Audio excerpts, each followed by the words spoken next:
anniversary of that awful oil spill to say that we've got a long way to go. And the oil companies are still fighting, and they're fighting any limit. They want to continue to limit their liability. So I have filed in the Senate, and I'm sure Kathy will tell you in the House, the legislation that we are filing to increase the liability limits for negligence as opposed to gross negligence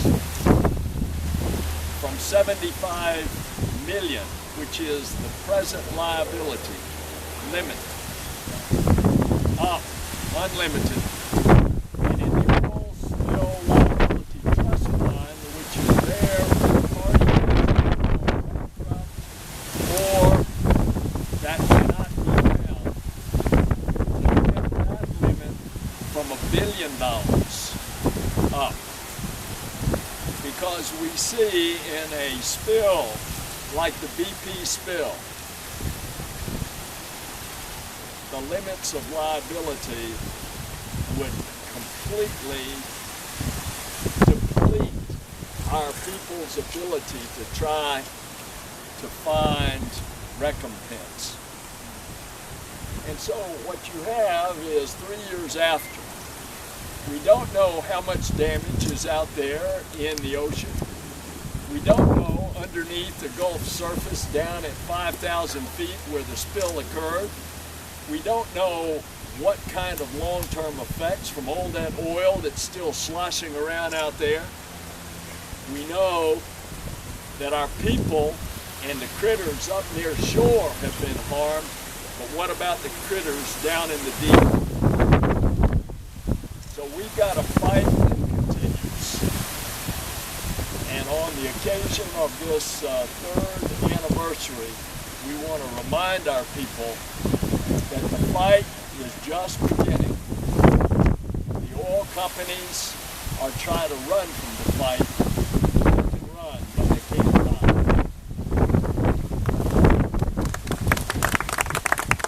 Well, thank you very much, Senator Nelson. Senator Nelson has been an outstanding advocate for the state of Florida and frankly for the Gulf of Mexico, Gulf resources, because we all understand that a healthy and clean Gulf of Mexico means a healthy Florida economy. Because our beautiful environmental resources that we have here on the west coast of Florida are directly tied to jobs and the economic vitality of the great state of Florida. On this third anniversary of the worst environmental disaster in the history of the United States, I'd like to thank all of you, all of the advocates that have been by our side in doing everything we can to hold BP accountable for the damage done to our environment and our economy. The Sierra Club, the National Wildlife Organization, all of the environmental advocates, Kathy Harrelson and the Gulf Coast Restoration Network. But you know who was first out on the water the days after the blowout? Were the researchers at the University of South Florida, also aided by Mote Marine Lab. The USF is the home to the Florida Institute of Oceanography. That was the convening organization of all of the marine researchers in the state of Florida. Now, due to Senator Nelson's advocacy and my advocacy, we have brought additional resources here for the response and the ongoing research. But the Senator is correct. We have so much more to do. Right now, there are really three big things that we've got to do. Thank goodness we have Senator Nelson announcing his legislation today, because former Senator Bob Graham, who led the Oil Spill Commission report, and his cohorts have just issued a grade to the United States Congress on how the Congress has responded. They gave the Congress a D, and I think that's very generous because they have not responded to the recommendations in the Oil Spill Commission report. So we've got to have action in Congress. The reason we had a D and not an F was because we were able to join forces and pass the Restore Act that devotes 80% of the fines and penalties to Gulf Coast restoration. Then the Justice Department is in trial right now with BP and the other responsible parties, and here's the second thing we've got to do. We've got to make sure the Justice Department continues to work and brings those very significant dollars into the Restore Act restoration efforts. We anticipate this could be multi-billions of dollars. And third, we've got to continue the research and restoration efforts. Whether you are in the fishing industry here in Pinellas County or along the Gulf Coast, or you're in tourism, great tourism's up, but we've got to prevent these things from happening. And we've got to understand the long-term impact to the Gulf. This is our once-in-a-lifetime opportunity to restore the Gulf of Mexico, not just better than it was before the blowout, but to restore the Gulf of Mexico to its full potential. If we're able to do that, we'll be able to ensure jobs, the economic vitality, and the environmental health of this community and the entire Southeast. So thank you again for the opportunity to be here. And Kathy, why don't you lead off?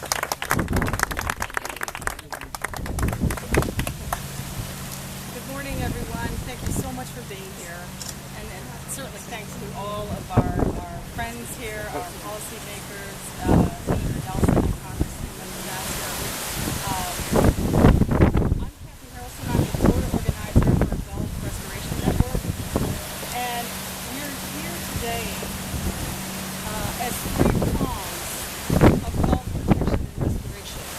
Our federal policymakers, our esteemed scientists from right here in Tampa Bay, and three passionate, dedicated environmental advocacy groups. We know more than we did in those early days in 2010. We know the Gulf is in peril from shrimp and fish with lesions, the dolphin die-offs, and disturbance of the basic food chain.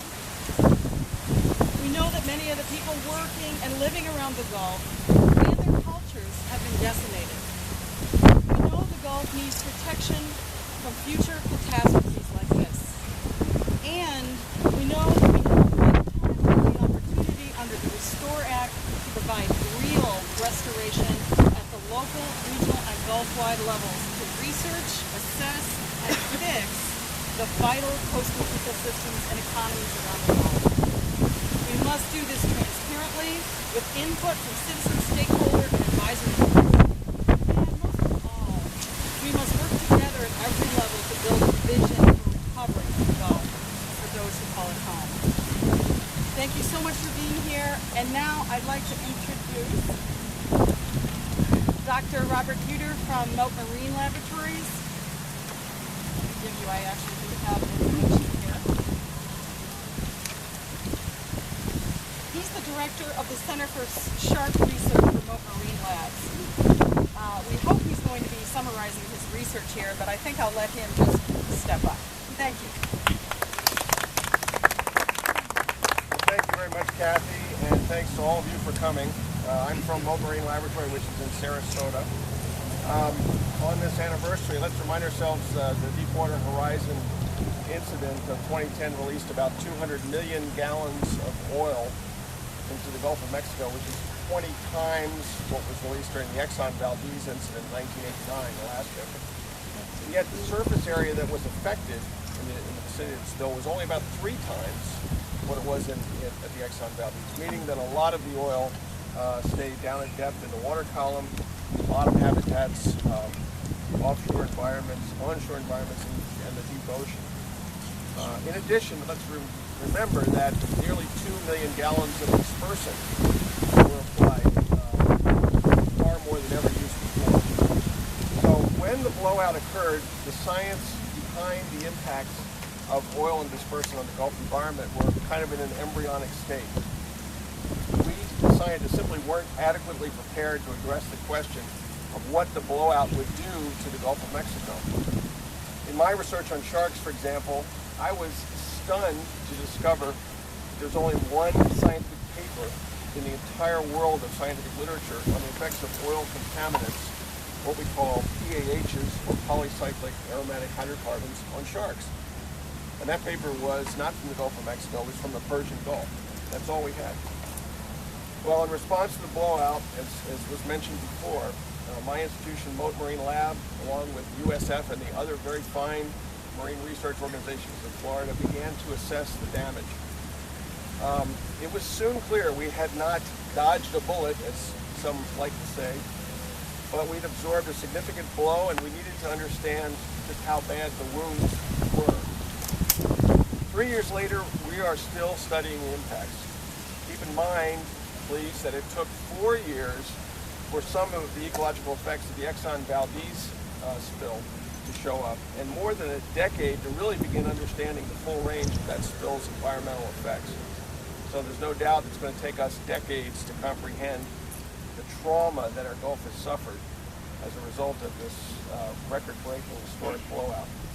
Now, in a study I conducted with my co-investigators, Dr. Jim Gelslater of the University of North Florida and Drs. Dana Wetzel and Kathy Walsh at Mote, we looked at the sublethal effects of oil contamination on 27 species of open ocean Gulf fishes, mainly sharks, billfish, and tunas. These are what we call the highly migratory fishes living offshore in blue water. And for two years we collected nearly 2,800 samples from this group, some near the well, near the blowout, and some others distant from it, and looked at the damage, the difference. Before I reveal our findings, let me back up for just a moment. Counting dead fish on the surface is a relatively straightforward thing to do. But accounting for the longer-term sublethal effects of oil on marine animal health, reproduction, ecology, and so forth, that's much, much harder. Remember, we didn't have the benefit of a lot of previous laboratory and field studies of Gulf oil effects to help us in this. So, what we found is this. Large global fishes of the open Gulf, such as the oceanic sharks, swordfish, yellowfin, koi, did not appear to show major symptoms of oil exposure. Now, there were some exceptions. Stoking sharks, one species of shark, did show higher levels of these PAH effects. But in general, the news sounded good from our study. On the other hand, work by other scientists, our colleagues, showed some more serious oil effects in the fishes of the northeastern Gulf, and bottom-dwelling deep-sea animals, and I think probably something else. Now, these animals can't move as much, or don't move as much as these highly migratory, very large offshore fishes. So the difference could be explained by the ability of such things as open ocean sharks, tunas, and billfish to move rapidly away from the spreading oil and thus minimize their exposure.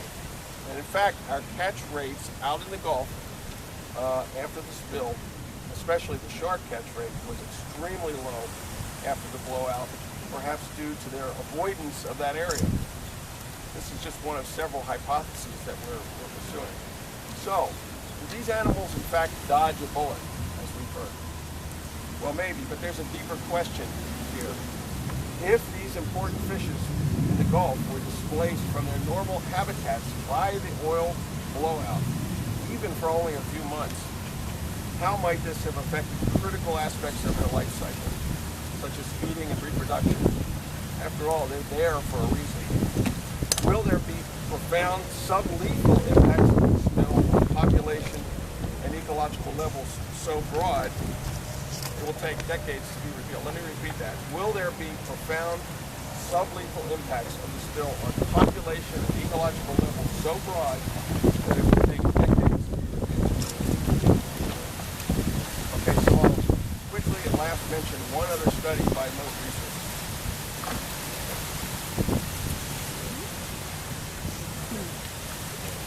Dr. Tim Ritchie and Dana Wetzel looked at the effects of oil and dispersant exposure on the delicate larvae of reef corals. So, the other end of the spectrum from my work on sharks. And as you know, our coral reefs in Florida are already under severe stress from environmental change and disease. So working in Mote's Florida Keys lab, researchers found that oil, and in fact the exact oil that came from the Deepwater Horizon blowout, outright kills the next generation of two different species of reef corals and affects their ability to settle and form new coral colonies. And oil mixed with dispersant is even worse in its negative effects on coral reproduction and survival. So oil, and especially oil-plugged dispersant, is absolutely lethal to corals. Now, if the Gulf currents had taken the oil and dispersant to the Keys, instead of keeping it in the northern Gulf, as happened in an unusual way that particular summer, the effects on our coral reefs in the Keys would have been catastrophic. So there's little doubt. However, there is little doubt that those deep dwelling corals, the corals that live in the vicinity of the well in the northeastern Gulf, were definitely devastated by the spill. So all of this adds up to one simple message. We need to devote more time and resources to studying the effects of oil and dispersant on our precious marine environment in the Gulf of Mexico.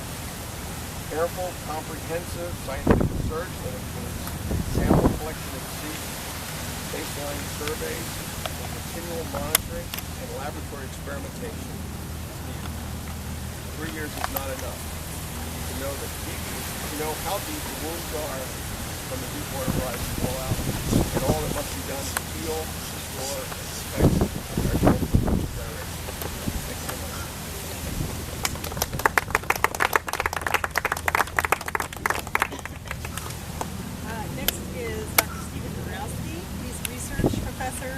Professor Endowed Chair at the University of South Florida College of Marine Science. Thank you all. First of all, I'd like to say a special thanks to Senator Nelson and to Senator Gaston for their leadership on this, bringing this message not only to people in the Gulf of Mexico, but people in the nation. And obviously the NGO community is keeping this in front of people here 3 years into this disaster. Tomorrow, of course, April 20th marks the 3rd anniversary of the explosion of Transocean's Deepwater Horizon submersible oil rig, which eventually sank and led to one of the largest worldwide oil spills in history. As we remember that day, we also must remember that 11 people perished in that accident, and we need to be cognizant of those families of the people that perished, and also the families of other people displaced because of not only the oil spill, but also the cleanup operation. This is a tremendous social issue as well as an ecological issue. My colleagues in the scientific community here in St. Petersburg and elsewhere around the Gulf have worked every day for the last 1,000 days since the accident, both understand the impacts of that event and also how you can help in the future and how to better effectively organize our response to large-scale oil spills such as these, because this will not be the last one here in the Gulf oil spill. New facts have emerged about the oil spill as a result of investments by independent researchers looking at the oceanography of the Gulf, biology of fishes, as said, marine mammals and turtles, and the functioning of shallow and deep water ecosystems. These new results include the likely role of oil contamination with respect to the incidence of fish diseases, the effects of tainted what we call marine snow on the base of marine food webs, particularly in the deep water, and the impacts on iconic species like corals and dolphins. Early in the spill response, you may remember a pie diagram that showed what was recovered and what remained of oil in the Gulf of Mexico. Through the efforts of academic research, we now know that a large fraction of that unaccounted for pie slice is actually at the bottom of the ocean, relatively deep water, slowly decaying but still representing a menace to marine life. This is a ticking time bomb. We also know that in the locations in coastal areas where oil remains. I myself were in coastal Louisiana last summer, in places where it's closed to fishing and very easy to find that oil. And likely that oil will remain for years to come. Researchers, however, are still trying to grapple with basic answers to some of the fundamental questions that we all have about the oil spill and the response. For example, did the addition of dispersants at the deep well have any meaningful implications for oil spill cleanup? Many people would like to say yes, that's an we're still grappling with that question of whether the addition of dispersant right at the wellhead actually did anything useful. We have an effort ongoing, and it's funded by the Gulf of Mexico Research Initiative, to study this kind of phenomenon in a high-pressure, low-temperature facility. These are kind of experiments that are expensive to do, but if we're going to get to the basis of some of these response efforts and whether or not they work or not, we need to do basic research. Now, one of the important lessons we've learned the hard way, which need not be repeated, is that not this oil spill in terms of both the kinds of operations we needed to undertake and also the baselines in the Gulf of Mexico. Deep water drilling technology far outpaced our ability to monitor and mitigate the impacts of these kinds of events. Likewise, as we struggle to identify the specific effects of the spill, we now know that the baselines so necessary were not in place. Despite the production of 500 million barrels of oil in the Gulf of Mexico every year, for example, of oil residues in the Gulf of Mexico, a condition that we're trying to rectify now. It is clear that we need a much more robust Gulf of Mexico ocean observing system that will serve many purposes, such as to help monitor contamination, to improve management, and to help better forecast catastrophic events like hurricanes and sea level rise. New technologies based on surveying developed here at the University of South Florida and North Florida have made the dream of a robust, real-time ocean observing system a reality. Just add money. Funding for science from the Restore Act is needed to help support such ocean observing efforts, and we in the science community thank our leaders who recognize the value of such preparations in maintaining a healthy and resilient Gulf of Mexico. Thank you.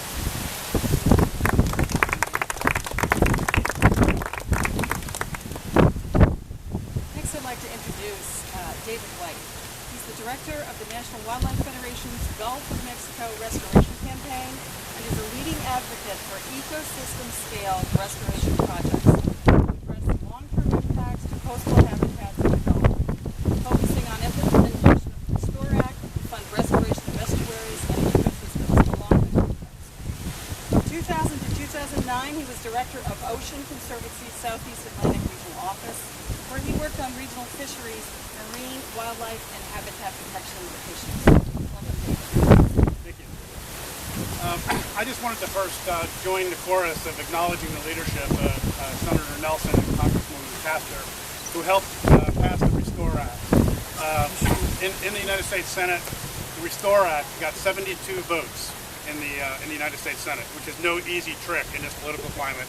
And it's because of the leadership of Senator Nelson and Congresswoman Castor who helped make that possible. But also people around the country who hunt and fish and study nature and watch migratory birds, who care about the Gulf of Mexico, and went to their legislators around the country to convince them that the Gulf of Mexico was an American treasure that was worth saving. And through the leadership of the United States Congress on this issue, we have created the largest ecosystem restoration trust fund in history.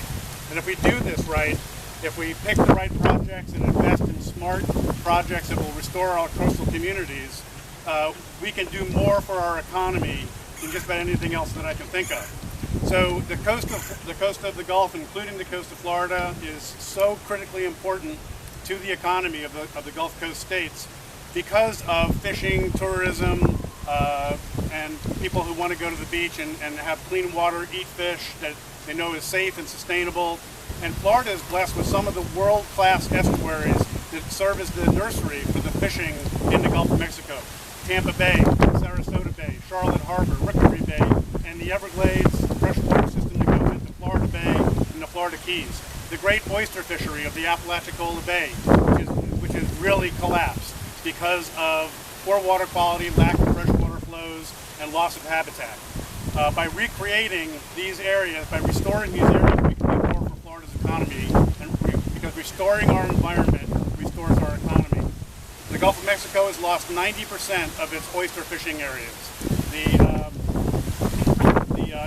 important areas that are the ecological engines for driving the fisheries of the Gulf of Mexico, which is so important to our seafood industry and recreational fishing, all depend on these estuaries And we have projects that these estuaries are recognized in law as estuaries of national and global significance, and there are plans and there are management plans in effect, and all we need is funding. And by getting this funding from the responsible parties for the BP oil spill, can put that money right into restoring these great estuaries, cleaning up the water quality, and making our communities more resilient to rising sea levels and storm surges by restoring coastal wetlands, barrier islands, oyster reefs.